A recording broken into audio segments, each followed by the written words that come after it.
You're watching... Everybody,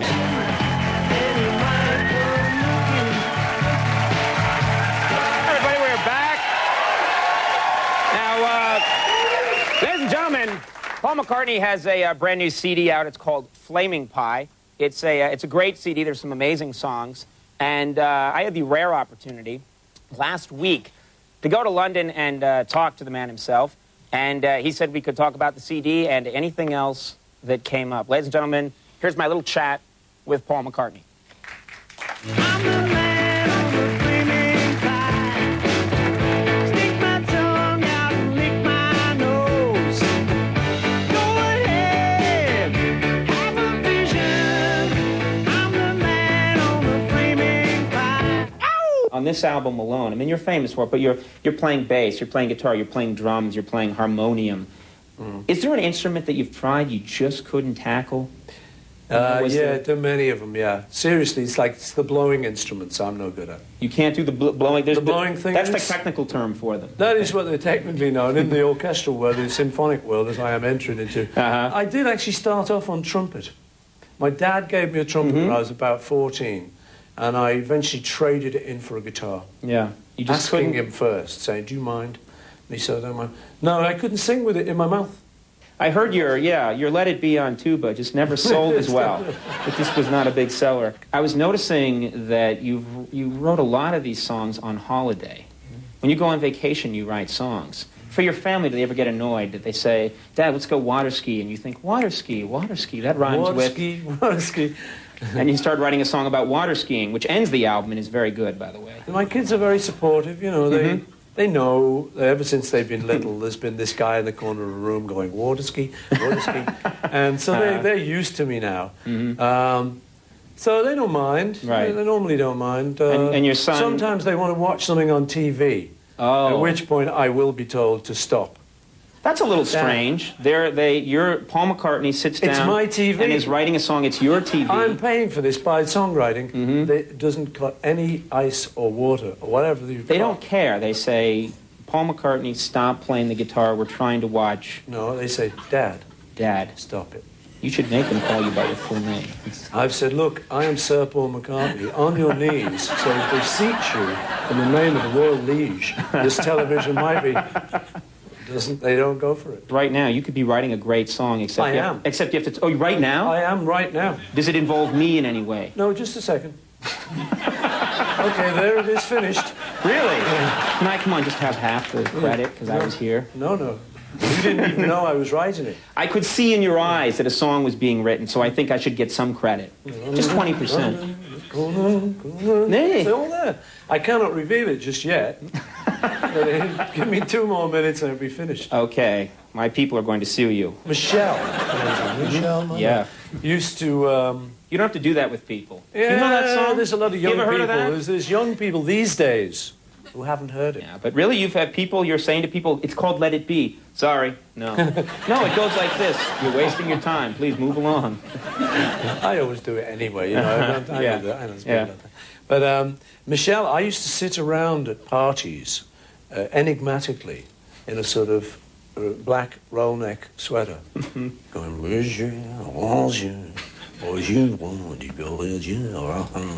and hoping they would think I was a French person and would want me to go to bed with them. This worked with women? No. It never worked. That was the problem. This is a smelly French person. I don't like the song either. But many, many years later, and this is the true bit, John did say, you remember that smelly French song that you used to do to pretend that you... He said, that wasn't bad. He said, you should write some good words to that. Right. So I did. You seem like such a nice guy. You seem like, you're a responsible guy. Did you ever, as a rock star, feel at all tempted to trash a hotel room? I did once knock some scrambled egg off a plate. I've had it in this hotel. I was quite a wild one in my young days. You know, coming up here through your offices, we saw these different Buddy Holly pictures and everything, and of course you're a huge fan. I'm a huge Buddy Holly fan, and that's kind of what... When I first could play rudimentary guitar, it's only 3 chords. That was one of the great things about You Buddy. can play Peggy Sue in an hour. All. Yeah. Most of them. Maybe I'm amazed. Not maybe I'm amazed. That's mine. No, you just admitted that Buddy wrote that, and you took it. Take him away, baby, boys. Baby, Uh-huh. You met Elvis, was it just once? Yeah, we met him when he was in Hollywood. Yeah. And the trouble with the anthology was we all had different memories of it, because it is so long ago. And, you know, time does things to those old memories. So Ringo remembered him never standing during the whole evening. That was Ringo's key memory. Mine was of him meeting us at the door. So there was the anthology. That's right. George said you were at an amusement park. You were all on a merry-go-round. You can't get a straight story here. It was a bit like that, yeah. But it was wonderful to meet him, because he was such a hero to us. And I mean, actually meeting... I mean, I see people do it with me, or would do it with the Beatles. You know, wow, you know, I grew up on your music. Well, we grew up on Elvis's music. So he was great. And he was at a great point in his life, I think, too. He was still all there. The Las Vegas drug doctor had not come to see him. Right. Oh, now that is, you know, allegedly, of course. I do not know that this happened. I understand there is an allegation that this kind of thing happened later in Elvis's life. I'm not... No, Elvis was never involved with drugs. Probably not. The rumor that he ever got overweight, I find upsetting. That was probably There's no proof. No, exactly. I need just a little advice. I don't know if you're aware, because you live mostly here in England. My show is wildly popular in the United States, one of the most popular shows in the history of television. And I'm experiencing something right now that's a Conan mania, for lack of a better term. People would just, occasionally when I leave a hotel room or when I get out of my apartment in the morning, someone might recognize... No, nothing. Am I boring you? No, really. Sorry, no. Okay, you look like you're about to nod off. I looked like I was yawning there for a second. I've been recognized on occasion on the street. Yeah. I've had one or two people recognize me. And occasionally, people have even approached me to say, hi, your show isn't that bad. So I know what you went through. Do you know what I'm saying? Yeah. Is it going to calm down at some point? I guess that's my question. I'm not sure, Colin. It might. It might. And if it does, don't be disappointed. It may, however, be building. You think? Well, if this song works out, I'm working on as we speak. The Conan song. There could be something in this. This could increase your fan level to 5 or 6.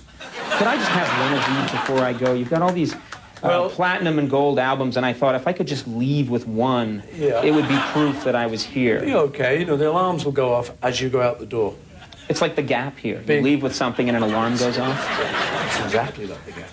That's where I got them. You got these at the Gap? I got these at the Gap. You can get everything there. I think that's it. Well, I'm finished with you, Conan. You finished? I think that's it, then. Now, you have people that are going to escort me out here and kind of toss me out onto the street. They've been briefed already. Okay. Yeah. Well, so if... I guess I'll never be seeing you again, then. Nobody may be seeing you again. Okay. This may be the end of your series and career. Really? Yeah. But I have written the song now. Conrad's in London. He's a great chap. He's a terrific person, but he's never coming back. I love that song. It's not bad. I don't like the end where I get killed. Come back. Thanks very much for spending some time with us, and a thrill to meet you. And good fun to be on your show. Thank you. Good to see you. Okay. It's really you. And it's really me, which is maybe trouble. So is. I'm getting him. Ladies and gentlemen, the album is Flaming Pie. You should check it out. And we also want to say our thanks to Sir Paul McCartney for meeting with us, something he did not have to do, obviously. And as you saw there, he was an incredibly nice and an extremely funny guy. And it was a real pleasure talking to him. Paul McCartney, the album is Flaming Pie. We'll be right back with Martin Short. We'll see you in a second. Same and everything.